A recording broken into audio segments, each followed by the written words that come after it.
네, 뉴스플러스가 오늘부터 새로운 코너를 소개합니다. 바로 권영훈의 집중탐구라는 순서인데요. 오늘 코너 맡은 권영훈 기자 나와 있습니다.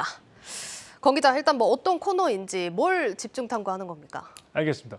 권영훈의 집중탐구가 유튜브 채널에서 뉴스플러스 코너로 자리를 옮겼습니다. 집중탐구의 집은 바로 하우스, 우리가 살고 있는 집을 의미합니다. 앞으로 집값 동향과 이슈 분석은 물론 알찬 재테크 정보까지 전달할 계획입니다. 많은 관심을 부탁드립니다. 네, 이렇게 부동산 이슈 매주 전해드립니다. 집중 탐구, 그럼 본격적으로 좀 시작을 해볼 텐데 먼저 이번 주 집값 어땠는지부터 좀 살펴볼까요? 네, 집값을 살펴보기 전에요. 우리 허정민 앵커한테 질문을 좀 드리겠습니다. 네. 집값이 오르는 게 좋을까요? 내리는 게 좋을까요? 사실 좀 어려운 질문이라서 주체에 따라서 좀 다르지 않을까요? 예. 아마도 집을 가진 사람은 집값이 오르는 게, 그리고 집이 없는 분들은 집값이 내리는 게 좋을 텐데요. 그렇죠. 예, 맞습니다. 그 지난 정부에서 천정부지로 치솟던 집값이 현 정부 들어 급락했습니다. 실제로 전국 집값은 지난해 4.68% 떨어져 한국부동산원이 집값을 조사한 2003년 이후 가장 큰 폭으로 떨어졌습니다. 집값이 하락세인 건 분명한 상황입니다. 자, 이번 주 전국 주간 아파트 매매 가격은 보시는 바와 같이 0.49% 떨어졌습니다. 물론 전주보다 하락폭이 축소되기는 했는데요.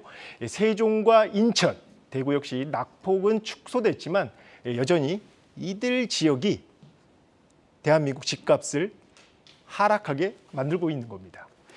그리고 다음 보겠습니다. 이번 주 서울 아파트 매매 가격은 0.35% 하락해 전주보다 하락폭이 축소됐습니다.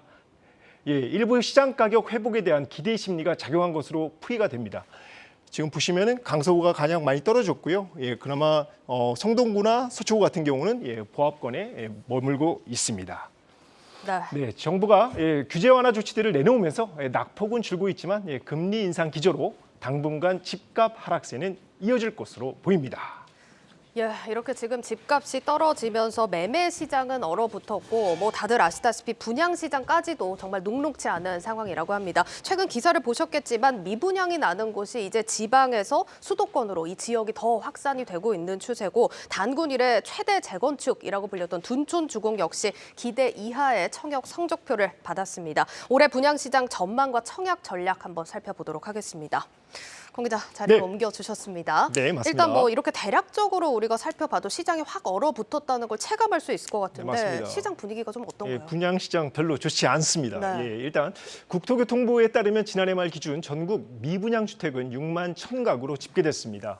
정부가 위험 수위라고 밝혔죠. 6만 2천 가구에 아주 근접한 상황인데요. 특히 그 악성 미분양인 중공업 미분양이 크게 늘고 있다는 점입니다. 미분양 문제가 건설사만 문제가 있는 게 아니고 바로 금융권, 나아가서 실물 경제에 뇌관이 될 수 있다는 점이 우려스러운 상황인데요. 때문에 정부가 미분양 주택을 매입해서 임대하는 방안까지 추진하는 데 지금 안간힘을 쓰고 있는 모양입니다. 둔촌주공의 격공, 약 5천 가구 일반 분양에 10만 명이 청약에 나설 것이다. 그랬지만 실제 평균 청약 경쟁률은 5.4대 1로 기대 이하의 성적을 보였습니다. 물론 청약 경쟁률보다 중요한 게 있습니다. 바로 그게 뭐냐면 계약률인데요. 둔촌주공이 17일 날 정당 계약을 마감을 했습니다.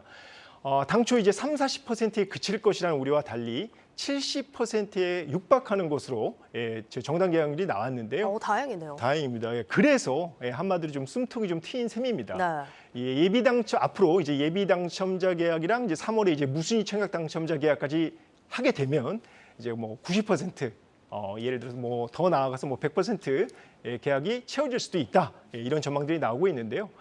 건설사들은 초기 계약률이 60%가 넘으면 사업비 조달에는 큰 문제가 없다. 이렇게 입을 모아 얘기를 하고 있습니다. 네, 정말 다행입니다. 사실 이렇게 된 데에는 정부의 규제 완화 조치들이 좀 한몫한 상황입니다. 이게 숨통이 트이는 모습이긴 한데 모처럼 분양시장 다시 살아날 수 있을까요? 전망은 좀 어떤가요? 네.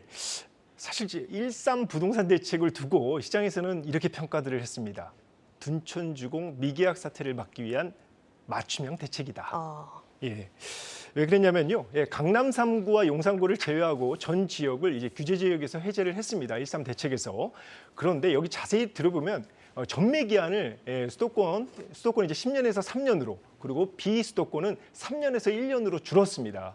그리고 수도권 분양가 상한제 주택에 적용하는 실거주 의무도 사라졌습니다. 예. 또 12억 원까지 중도금 대출이 막혀 있었죠.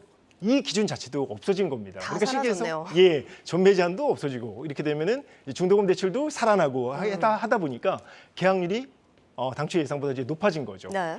자, 분양 시장의 바로미터라고 할 수 있는 둔촌지공이 만약에 제대로 이번에 숨통이 앞서 말씀드린 숨통이 튀지 않을 경우, 제대로 추진이 안 될 경우에는 사업 주체, 물론 조합 같은 사업 주체는 물론 건설사, 금융권에도 악영향을 줄 수 있기 때문에 정부가 부랴부랴 대책을 내놓은 것으로 풀이가 됩니다.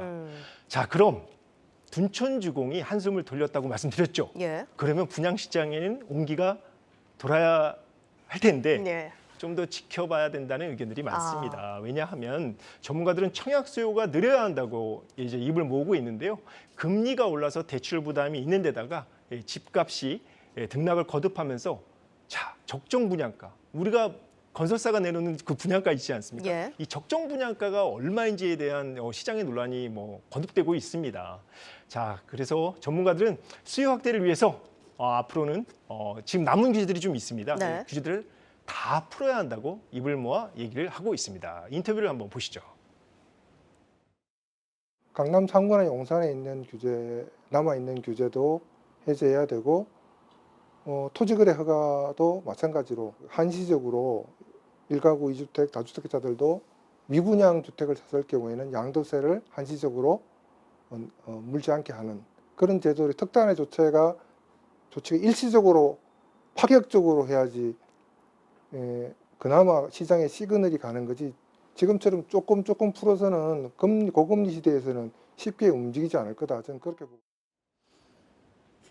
네, 올해 분양시장을 좀 전망을 해보도록 하겠습니다. 최근 3년 동안 건설사들이 매년 민간 아파트를 30만 가구 이상을 분양을 했었습니다. 네. 그런데 이제 최근 정보업체에 따르면요, 올해 전국적으로 27만 가구 분양이 그칠 것으로 보입니다. 그만큼 시장 상황이 안 좋다는 얘기죠. 예. 특히 그 공급 폭탄으로 미분양이 속출한 대구, 예. 인천 등지에서 이제 분양 예정 물량들을 이제 크게 조절하는 분위기입니다. 올해 그 분양 예정 물량 가운데 재건축, 재개발 등 그 도시 정비 사업이 많은 편인데요. 그러니까 왜 이게 많아졌냐? 이걸 좀 자세히 좀 들여다보면은 그동안 이제 계속 분양을 미뤄왔죠. 예. 예, 더 이상 이제 사업비 부분이 이제 있기 때문에 이제 사업비가 이제 늘어나기 때문에 이제 어쩔 수 없이 이제 올해 이제 분양에 나서는 겁니다. 예, 특히 이제 강남 그 핵심 입지에서 2천 가구 이상 우리가 이제 이런 식으로 표현을 하죠. 예, 준대역급 분양이 줄지어서 나올 예정인데요. 네. 전문가들 사이에서는 같은 강남권이라고 하더라도 옥석을 가려야 한다고 조언을 하고 있습니다. 인터뷰 보시죠. 대치, 청담, 반포 같은 지역은 신규 분양가가 나와도 시세보다 20% 정도 싸거든요. 근데 예를 들어 서초구인데 방배동이다라고 하면 신규 분양가가 그 인근 지역 금매보다 조금 더 높은 수준일 수가 있어요. 그래서 강남 내에서도 좀 편차가 클 수도 있다. 분양 예정은 있지만 생각보다 분양 성적이 저조할 수 있다. 네, 우리 허정민 앵커는 델롬델 이런 표현 아시고 계십니까? 예, 그렇죠. 될 놈은 된다 이런 표현이잖아요. 맞습니다. 이 젊은이들 사이에 많이 쓰는 표현인데요. 네. 이걸 이제 분양 시장에 만약에 적용을 한다면 이렇습니다.